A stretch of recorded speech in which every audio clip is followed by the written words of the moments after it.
Okay, let's get a personal perspective on what it's like to be working out there as a journalist. Plestia Alaqad is a Palestinian journalist and activist, and she was in Gaza when Israel's bombardment began.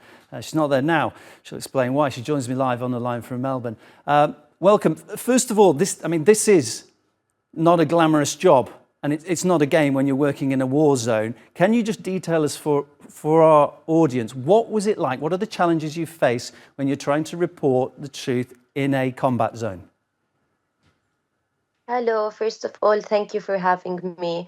Honestly, there are no words to describe how disastrous the situation was. It was so hard to cover what's happening. A minute you're covering the news, the next minute you might be the news anytime. At first, I was always wearing the press vest because to stay safe, so people can know you're a journalist, so you won't be targeted. But then, for example, it became more dangerous to wear the press vest and press helmet. We know, for example, like that this building got bombed. We want to go there to cover what's happening, but we're afraid if we went, they'll bomb again, they'll bomb another time. Sometimes there isn't fuel to move around to cover what's happening. So it was really dangerous to be a journalist in a war zone. And it's not just while you're working, because it follows you home as well. You posted videos on social media, and I find them particularly interesting because you get the raw picture of what's happening there. And you showed yourself in your apartment while the neighbourhood just outside was being bombed. Personally, I found them very uncomfortable to watch because I was thinking, what would I do in that situation? What do? Do you sit tight and hope for the best? Is there a shelter nearby where people can go where they believe they will be safe?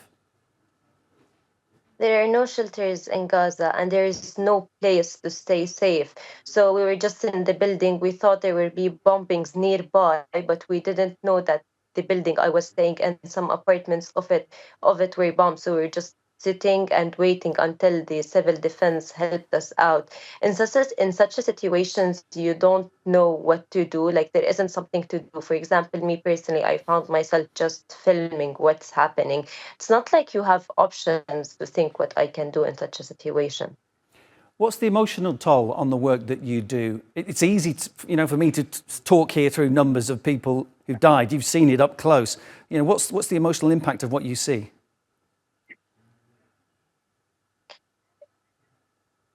Honestly, like every day, the number of journalists, the number of children, the number of women, the number of civilians, the number of people dying is just increasing.